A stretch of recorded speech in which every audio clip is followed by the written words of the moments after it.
Hello বন্ধুরা, নটি childhood চ্যানেলে সবাইকে স্বাগত। আশা করি আপনারা সবাই ভালো আছেন, আমিও বেশ ভালো আছি।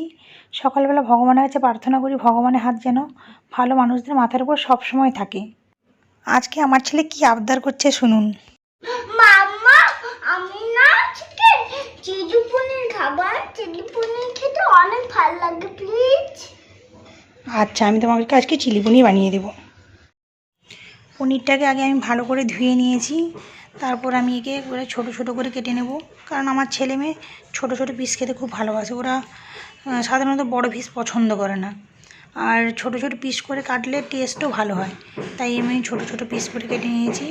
এবার এটাকে বাটিতে করে আলাদা করে সরিয়ে রাখছি। তারপর আমি এই যে গাজর নিয়েছি, ক্যাপসিকাম নিয়েছি, এগুলোকে ছোটো ছোটো করে কেটে নেব। তারপরে পনিরটাকে আমি এবার অয়েলে ভাজছি।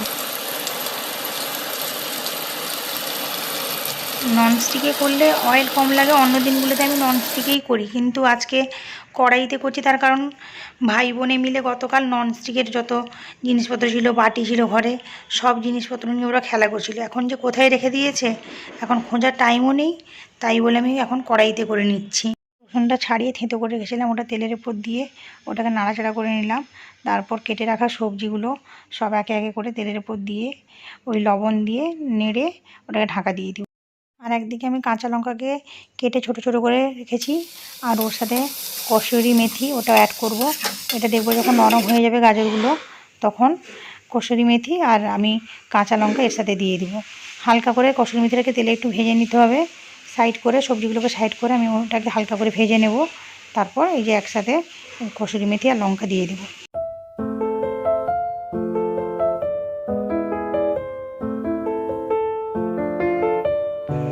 এরপর একে একে করে vinegar, soya sauce, tomato sauce পরিমাণ মতো দিতে হবে। তারপরে রেডি হয়ে যাবে আমাদের চিলি পনির।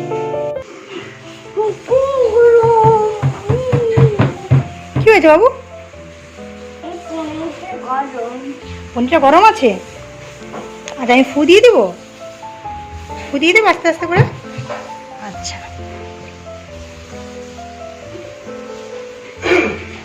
এই না না, ফু দিয়ে দিচ্ছি। এবার খেয়ে বলো তো কেমন হয়েছে? টেস্টি হয়েছে না? এবার খাও।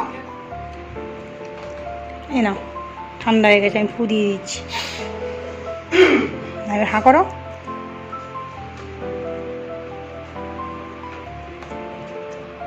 ভালো হয়েছে বাবু? এটা কি পনির? চিলি পনির। বাবু কে বানিয়েছে? তুমি।